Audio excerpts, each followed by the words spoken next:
There are 5 myths about Vietnam that almost everyone believes.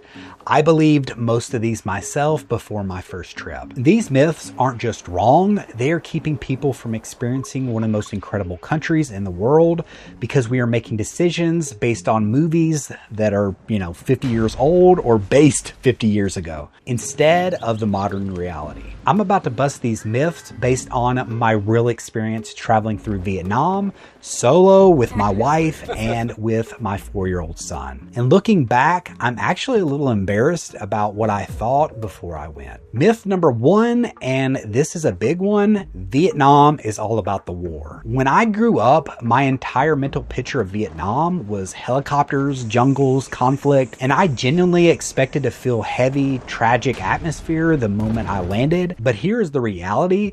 The war ended 50 years ago. Today, something like 70% of the population was born after the war ended. Think about that. The vast majority of people you meet aren't thinking about 1975.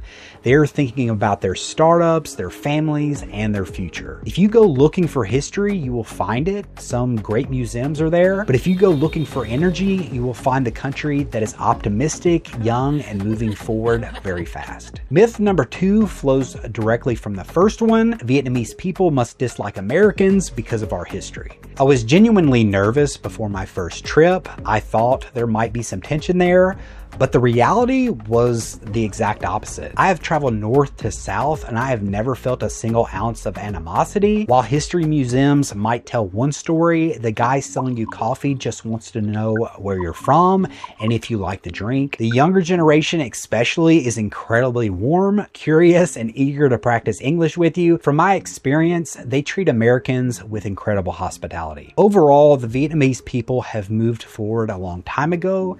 It's time that we did too. Myth number 3, Vietnam is just a poor and underdeveloped country where you can't find the basic necessities. This one drives me crazy because it shows how much we underestimate this place. We expect dirt roads and thatched huts, but the reality is Vietnam is modernizing faster than almost anywhere else in the world. Ho Chi Minh City has skyscrapers and shopping centers that look like downtown Chicago or even better. The coffee culture in Hanoi puts Starbucks to shame. And here's a fun fact. I often have faster, cheaper 5G cell service standing in the middle of a Vietnamese rice paddy than I do right here in Nashville. Of course, rural poverty still exists like it does anywhere, but don't come here thinking you're visiting a backward country. You are visiting a rising economic powerhouse, and the convenience and tech will surprise you.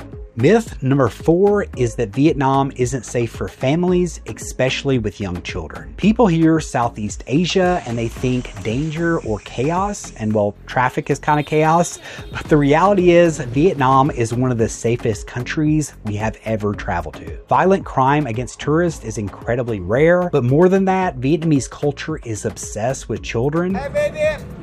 How are you? With me. In America, if you bring a toddler to a nice restaurant, you may feel like a nuisance. In Vietnam, you are like a VIP. Wait staff will sometimes even play with your kids so that you can eat. Having a child with you doesn't make you a target. It makes you part of the community instantly. And myth number 5, the street food will make you sick. This is the one that scares most people the most, but here's the truth. Street food is mostly safe if you know what to look for. We ate street food all the time, including my 4-year-old son, who was 2.5 at the time. We rarely had any issues. My advice is to make sure you go to a vendor that is more busy. By doing that, you ensure that the turnover on the food is faster and nothing has been sitting out for too long. Despite what you may have thought, almost all of Vietnam's food is super fresh. Most cities have their own fresh markets where restaurants and street food vendors buy regularly. Vietnam has such a proud food culture that when I've asked for to-go boxes in the past, the concept seemed almost foreign to them, pun intended. Of course, that particular mindset has started to shift after everyone was getting to-go orders during COVID, but the love and pride in their food has not changed. The point is, do not let fear stop you from eating some of the best food on the planet. So in the end, why do I think these myths matter so much? It's because it stops people from having a life-changing experience. Vietnam offers everything: culture, landscapes, food, and warmth. But if you let 50-year-old stereotypes dictate your travel plans, you're missing out on the real Vietnam. I almost missed out on Vietnam from my own misconceptions, and I do not want you to make that mistake. So be honest, which of these myths did you believe? Drop in the comment section below and let me know. If you want to know exactly where to go and how to plan your trip in Vietnam, then you can check out this North Vietnam itinerary video on the right or this left Vietnam itinerary on the left, or check out both. Hit the like button, subscribe for the algorithm. Until next time, peace.